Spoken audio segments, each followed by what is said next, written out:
আমার আগের ভিডিওটা আমি যেখান থেকে শেষ করেছিলাম, আমার এই ভিডিওটা আমি সেখান থেকেই শুরু করছি। নমস্কার, কেমন আছেন সবাই? আশা করছি যে যেখান থেকে আমার ভিডিওটি দেখছেন সবাই খুব ভালো আছেন এবং সুস্থও আছেন। আর এই তো আমরাও সবাই বেশ ভালো আছি। আমি পম্পা, আমাদের হাসি খুশি চ্যানেলের নতুন আরেকটি ভিডিওতে জানাই সবাইকে অনেক স্বাগত এবং অনেক অনেক ভালোবাসা। যদি আমার এই ছোট্ট চ্যানেলটিতে আপনি নতুন বন্ধু হয়ে থাকেন আর আপনি যদি আমার এই ব্লগটি নতুন দেখছেন, তাহলে প্লিজ চ্যানেলটি ছেড়ে যাওয়ার আগে চ্যানেলটি সাবস্ক্রাইব করে নিয়ে আমার পাশে থাকতে পারেন। স্নান সেরে নিয়েছি আর একটু নিজে সাজুগুজু করে নিলাম। আসলে বাড়ির কাজকর্ম তো নিজে হাতেই করতে হয়, তো সমস্তটাই নিজে হাতে এই যে গুছিয়ে করে নিলাম। আর আজকে দেখুন প্রচুর জামা কাপড় কেচেছি, জানেন তো। তো এতগুলো জামা কাপড় কাচতে না বেশ অনেকটা পরিমাণেই কষ্ট হয়ে গিয়েছে। তো কিছু করার নেই, করে তো নিতেই হবে। আর আমার যেহেতু ওয়াশিং মেশিন নেই, কোনো হেল্পিং হ্যান্ড নেই, তাই সমস্ত কাজবাজ কিন্তু আমাকে একা হাতেই সামলাতে হয়। দেখুন, আমি চাইলেই কিন্তু ওয়াশিং মেশিন নিতে পারি, কিন্তু কি বলুন তো, হাজব্যান্ডের একার ইনকামেই তো সংসারটা পুরোটা চলছে। তো সেই কারণেই না কোনো জিনিস কিনতে গেলে একটু প্ল্যান করেই নিতে হয়।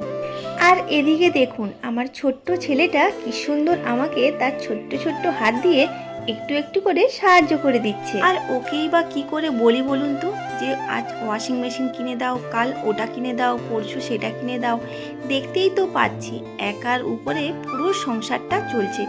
তার উপর তো প্রচুর খরচা, যেহেতু বাইরে থাকি, তো সেই জন্যেই না যতটা পারি করে নেওয়ার চেষ্টা করি।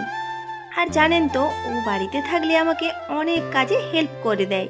যেমন এই জামা কাপড় কাচাকাচির কথাই যদি ধরি না কেন, ও যদি বাড়িতে থাকতো তাহলে হয়তো আমাকে কিছু জামা কাপড় কাচতে হতো আর ও কিছুটা কেচে দিত, আর তাহলে হয়তো আমাকে এতটা পরিমাণে কষ্ট করতে হতো না। তো যাই হোক, আজকে তো অনেকগুলো কাচাকাচি করেছি, আর কালকে দেখুন আরও কিছুটা কাচাকাচি করেছিলাম। এই করে না প্রত্যেক দিনই আমি কিছু কিছু করে কাচাকাচি করি, যাতে একদিনে আমাকে অনেক জামা কাপড় কাচাকাচি করতে না হয়। আর এদিকে দেখুন আলমারিটাকেও না সুন্দর করে গুছিয়ে নিয়েছি।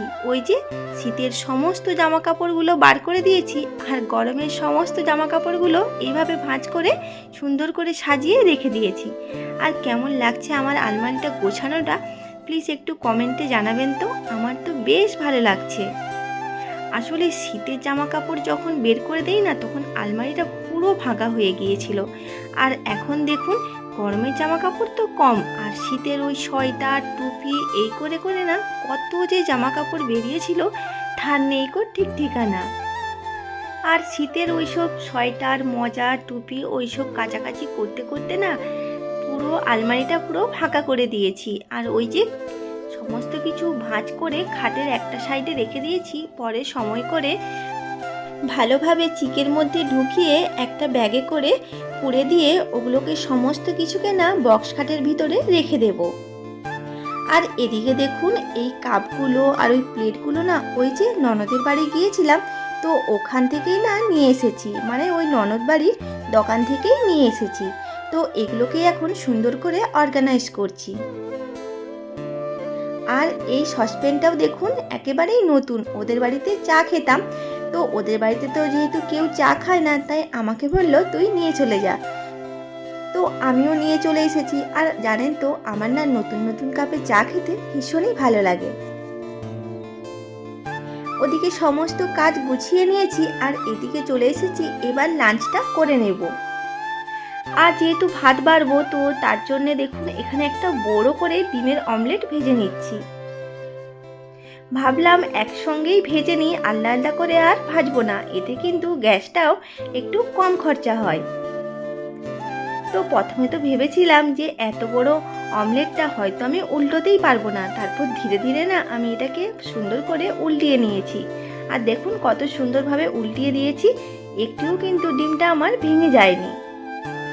তো যাই হোক, এদিকে দেখুন আমি ভাত বেড়ে নিয়েছি, আর ছেলেকেও না খাইয়ে দিতে হবে, তো ওরও ভাতটা বেড়ে নিয়েছি। আর এখানে ওই যে আলু সেদ্ধ দিয়েছিলাম, আলুটাকে খুব ভালো করে না ওই পেঁয়াজ লঙ্কা ভেজেছিলাম, একটু জিরে ভেজেছিলাম, দিয়ে ভালোভাবে মাখিয়ে নিয়েছি। আর সঙ্গে পটল ভাজা, বেগুন ভাজা আর ওই যে ডিমের অমলেটটা করেছিলাম ওটা, আর সঙ্গে ছিল ডাল। আর এরকম সিম্পল খাবার কার কার পছন্দ? আমার তো ভীষণই ভালো লাগে। তো আমাদের দুপুরে খাওয়া দাওয়া সমস্ত কিছু কমপ্লিট হয়ে গিয়েছে। ওদিকে বাসন কুসন সমস্ত কিছু ধুয়ে মেজে একেবারে পরিষ্কার করে দিয়ে এসেছি, মানে রান্নাঘর একেবারে আমার পরিষ্কার। তো এখন এই যে দুষ্ট ছেলেটাকে একটু ঘুম পাড়াবো। হ্যাঁ, দুষ্ট বললে। এদিকে আসো, এদিকে আসো, এদিকে আসো। এই যে ছেলেটাকে এখন একটু ঘুম পাড়াবো। তো সন্ধেবেলা মিস আসবে পড়াতে, তো সেই জন্য এখন একটু ওকে ঘুম পাড়াতেই হবে, নাহলে আবার সন্ধেবেলা ঘুমিয়ে পড়বে। তো চলুন একদম আপনাদের সাথে বিকেলবেলা দেখা হচ্ছে।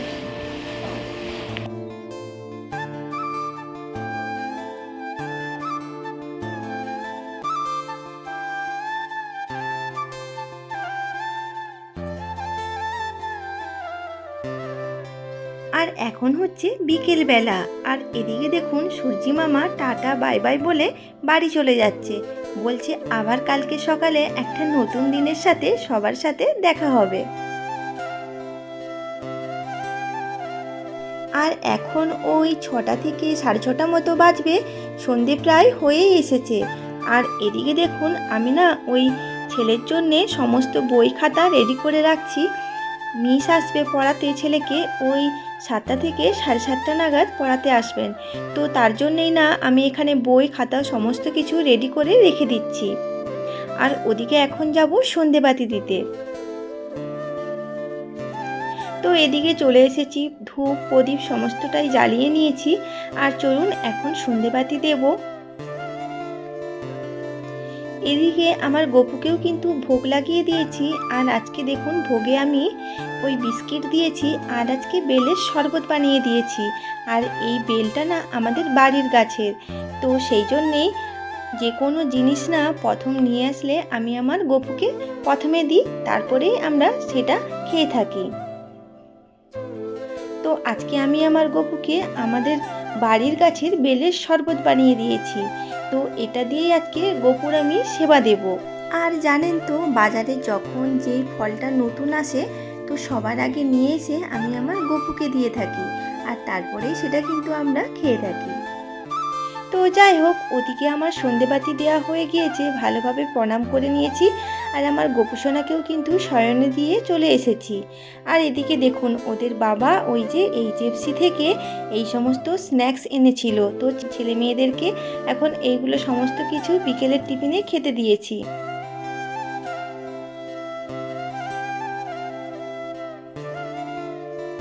আর ওদিকে চলুন ছেলের মিশও চলে আসবে বেশ কিছুক্ষণ। তো ওরা এখন খেয়ে দিয়ে এবার পড়তে বসে যাবে। আর এদিকে না আমি রাতের খাবারটাও বানিয়ে নিয়েছি।